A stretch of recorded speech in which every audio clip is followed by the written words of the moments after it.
Thanks very much. The question I want to pose in my contribution today is why now? The combination of factors that have placed proactive obligations on the policy agenda, and indeed on the agenda of a conference like this, where we deal with notice and takedown in one session, and then we move on and we have a whole session on proactive obligations. And I'm using here the sort of the buzzword that got from some slightly more excitable press commentary on the tech industry about whether we're in a current phase of a techlash, a generalized critique of the power of certain companies that have been mentioned already in today's discussion, and what impact that might have on the process of policy making and indeed lawmaking in relation to intermediaries. So after some general comments, I'll try and draw upon a couple of the areas of EU interest that have already been mentioned in today's proceedings, and think through what the next steps might look like. We've got some interesting ideas of what platforms, and that shift toward talking about platforms, been mentioned by a few speakers already today, I think is an important one. Even if we go back 10 or so years to one of the many reviews of the 2000 directive, we find the European Commission being told that the development of the body of law under the directive may well be affected by how we think about the internet. As put then, changes in the social evaluation of the internet. Is it good or evil? Is it enhancing communication, or is it enhancing crimes and copyright infringements? That was already clearly seen as a factor in the reception of the directive, and indeed the compromises or balances that it tries to strike. The communication on platforms, which I'll mention again, identifies the way in which platforms, this is a broader sense than what we're talking about today, because it's sharing economy and so on, are taking centre stage in respect of access to information, which necessarily brings with it a wider responsibility. Or as The Economist put it, we've been going on for 2 decades in thinking of internet platforms as telecom companies rather than media firms. Now, I know that's a simplification of the areas that we're going to talk about, and of course, depending on where you stand in these issues, very good tactical reasons for wanting people to think of you like a telecom company rather than a media firm. But The Economist used this as a lead-in to an argument about saying how that was starting to shift in a number of ways, including the types of EU action that we've been talking about today. Or indeed, as the European Commission itself puts it, the open digital spaces that online platforms provide must not become breeding grounds for spaces that escape the rule of law. Now, when the European Commission is suggesting that you might be a breeding ground for escaping the rule of law, that's something that you might want to take seriously as a direction in terms of the balances that might be struck in any future waves of law reform. Or indeed, as the Home Secretary put it, act now, honour your moral obligations. Putting these points together, we see a convergence of factors and of an attention to what we expect of platforms, and therefore what duties and responsibilities they might be fixed with. The conventional press, by no means neutral in debates about the power of internet companies, also has attended to this, just taking headlines over the last year. The overweening power of Google, big brands funding terror, Amber Rudd, again, urging action, unacceptable. Google lets anti-Semitic videos stay on YouTube, and Facebook's darkest secret, a platform for paedophiles. So we have a moment where there's a consideration of what platforms are doing and what might be done about that. The European Commission has sort of led into this in a number of areas. In the platforms communication, we see the appeal to maintain a balanced and predictable liability regime, and then the shopping list is set out in terms of areas of reform: AVMS, copyright, voluntary obligations, the interaction between voluntary obligations and liability, and indeed the review of notice and takedown. And in the midterm review on the digital single market, we see this renewed commitment to provide support to platforms in relation to their voluntary measures. Now, Lorna Woods has done my job and has already talked about the proposals in relation to video sharing platforms under the AVMS reforms.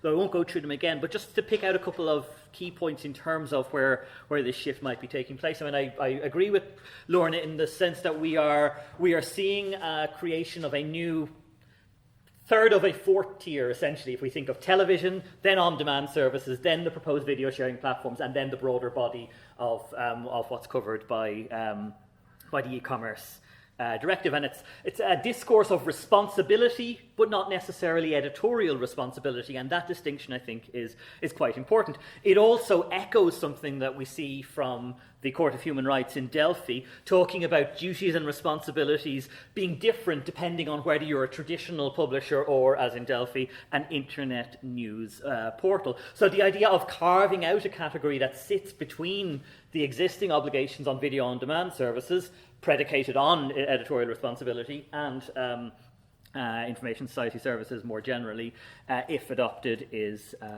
important. If we look at the way that this is being debated, we see, of course, the argument over what to put into the new video sharing platforms category, whether that might, as well as hate and child protection, include the terrorism question, whether to talk about sites with large amounts of video or simply sites with video, and whether member states would be able to go further than that. Interestingly, the European Parliament, its role in the ongoing discussions is a particular concern around filtering and ex-ante measures. So one of the Parliament's negotiating points would be getting that out, whereas clearly the Council and Commission are in a different place on it. The UK's position here is interesting enough as well. The UK wasn't in the majority at the Council, although is relatively relaxed about it. One of the arguments made from the UK side, incidentally, is everything that's in the directive has already been done by terms and conditions, so we ought not to worry too much about it as a new obligation. I'll just simply put that there for the time being. The evidence base that the Commission has assembled in respect of change, though, also requires a little bit of parsing.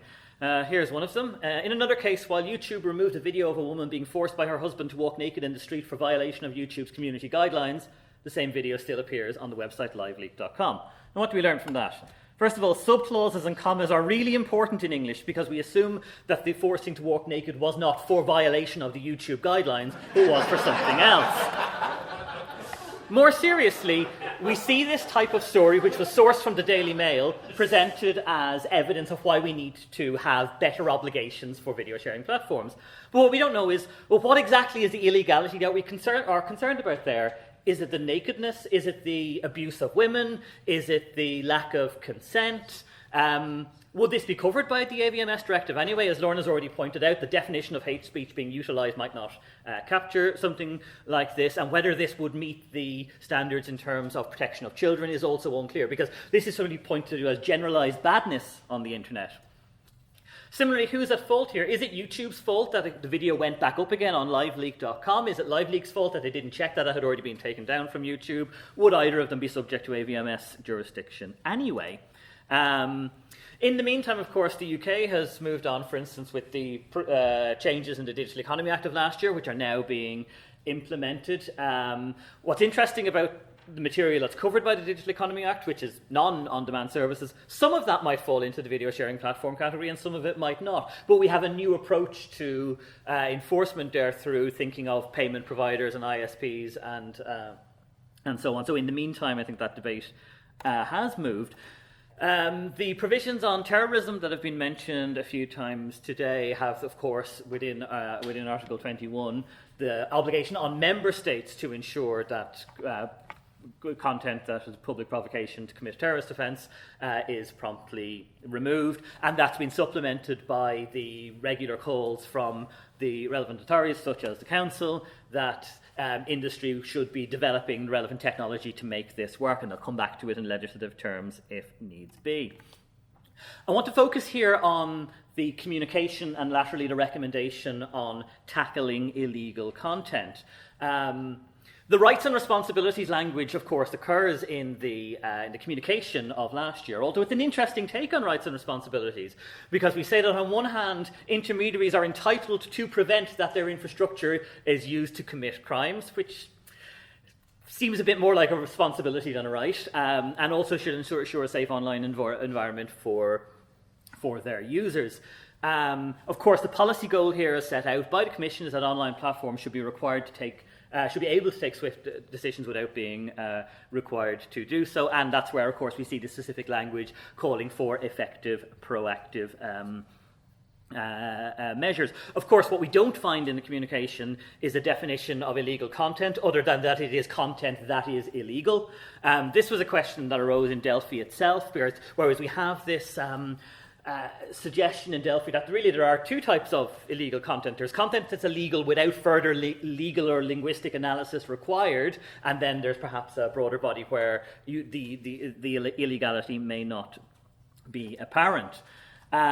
The communication goes on to set out the argument for greater alignment to voluntary removal and to consider legislation. Supplemented, of course, by the need for safeguards and a mention of counter notice. Now, what troubles me about the communication is, even though it might have helped the Commission's argument in part, we don't see an engagement with what the Court of Human Rights did or didn't do in Delphi, let alone the cases such as CIPIL and index.hu that have followed on from it. The idea that we need to think through what the obligations of platforms might be and what that might mean for reputation, for privacy, for speech and so on, that the Court of Human Rights is, despite all of the criticism of the case, is working through. Very, very little consideration of this in the Commission's work so far, and I think that amounts to a possible flaw. There's also, of course, the issue that arises as to the impact of proactive obligations upon the wider question of liability. A case that hasn't been mentioned today, although, of course, some in the room are perfectly aware of it, the discussion as to the extent to which editorial review changes your position in relation to ECD liability was debated to some extent, but was not necessarily did not need to be determined because of other issues in the case in the England and Wales Cricket Board, where the distinction that's being teased out there is between material uploaded by a user that has been reviewed and material uploaded by a user that has not been reviewed. The communication itself talks about how proactive measures could be compatible with Article 14. And the argument here is quite circular, because the argument is that proactive measures could lead to the loss of your liability exemption. But if you take proactive measures, you've got notice, and then you can take them down, and then you're not liable. So it is true, that is the case, but it doesn't deal with the classic objection of the intermediaries in question, which is we don't want to look at it because we would then have to engage in more activity. So whether that specific objection, as well as the broader question of incentivizing editorial review, is answered, I'm not really convinced. Now, if we come to the recommendation that was issued about a week ago, what do we find? We see again the idea that the recommendation is in the spirit of the e-commerce directive, in order to safeguard the balanced approach that the 2000 directive seeks to ensure. This recommendation sets out what is necessary in terms of illegal content. I like the idea of a recommendation on illegal content. It seems like the worst thing ever to ask Alexa, please find me some illegal content. But of course, this is a way of moving forward the debate from the communication to the recommendation, and then what? Now, it doesn't arise yet, but if this does become legislative at its next iteration, it will also beg some very interesting questions about what is an Article 14 host, which has been a big talking point today, because the new definition in the recommendation is a hosting service provider, which is, in essence, an Article 14 host wherever it's established, which, of course, then brings us back to the debate we've been having over what exactly is and is not covered by Article 14. The proactive elements of the recommendation are that hosting service providers, as now termed, would take proportionate and specific proactive measures, although, as already mentioned today, with a little bit of caution around whether that will be automated, with specific provisions in relation to terrorist content, where there's much more of a welcome for the automated approach, as well as the controversial 1 hour expectation.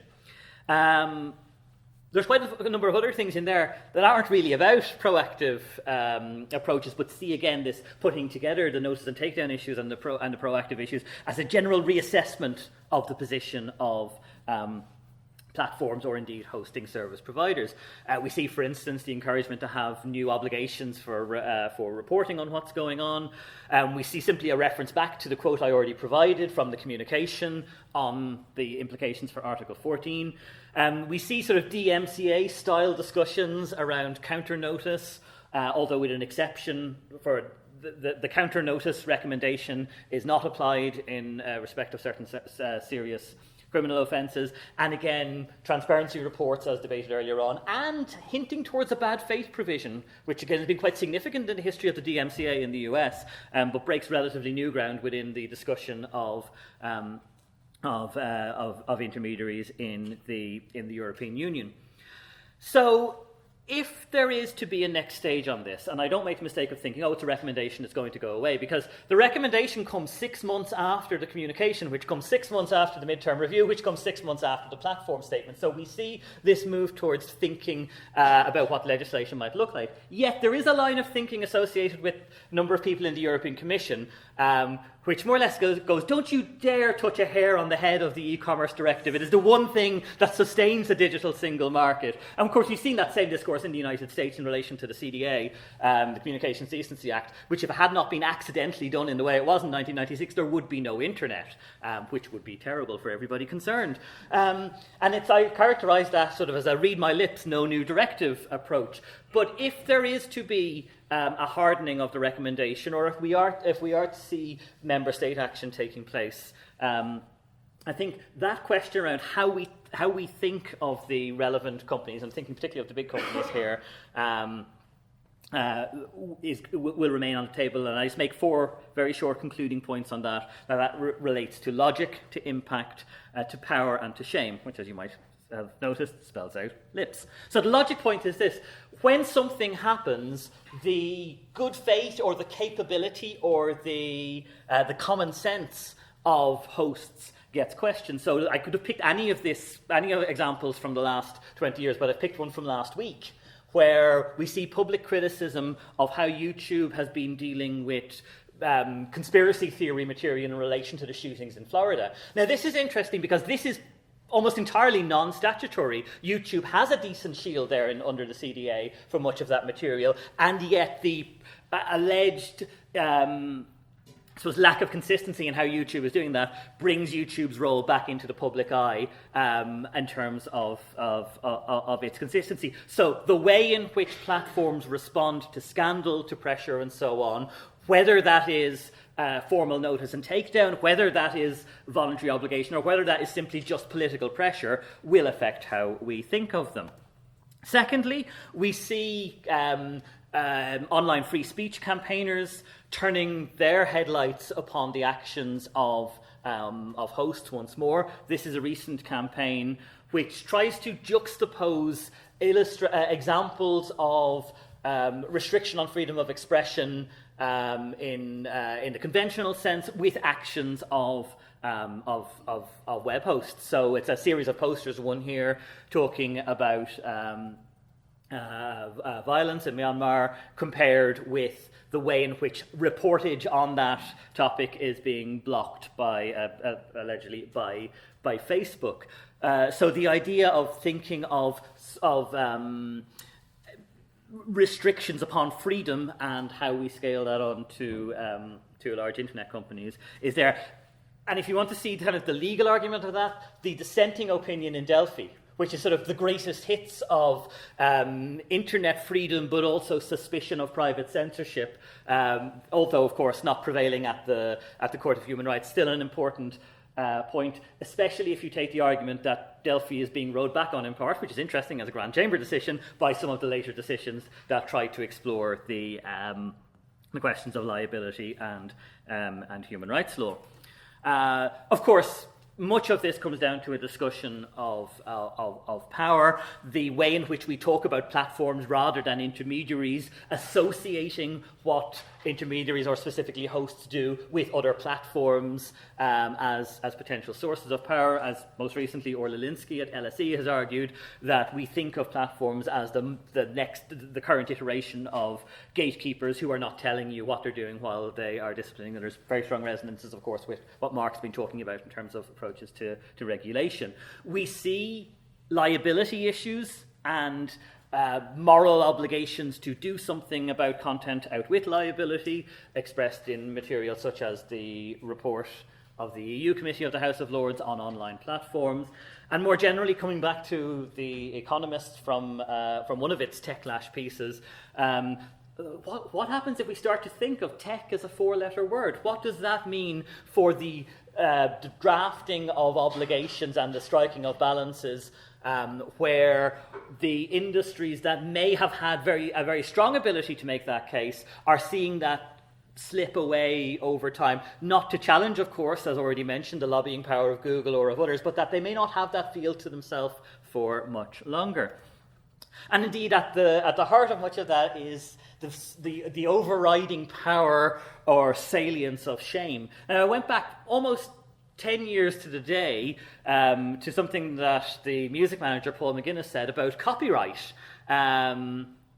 where in a speech published in March, given at Cannes a little earlier, he argued that the human fallout of copyright infringement was significant. It's time for ISPs to start taking responsibility. We must shame them into helping us. Well, shame them or seek injunctions or do various other things. It's obviously been a multifaceted strategy, but clearly that is part of the picture.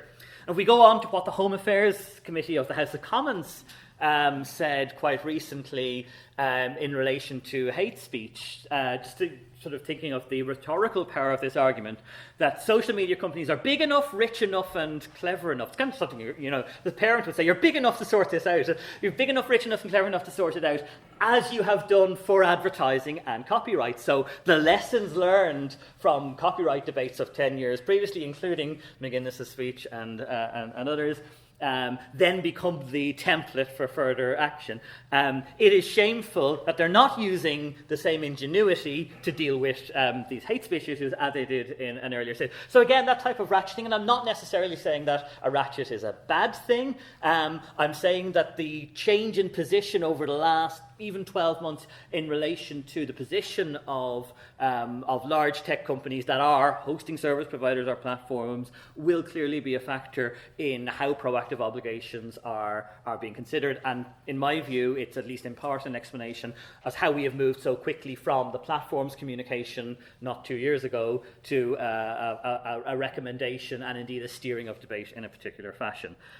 We would mention, of course, there, as other speakers have, the reforms of copyright of the Copyright Directive itself, and indeed probably other things that I have not mentioned. Thank you very much.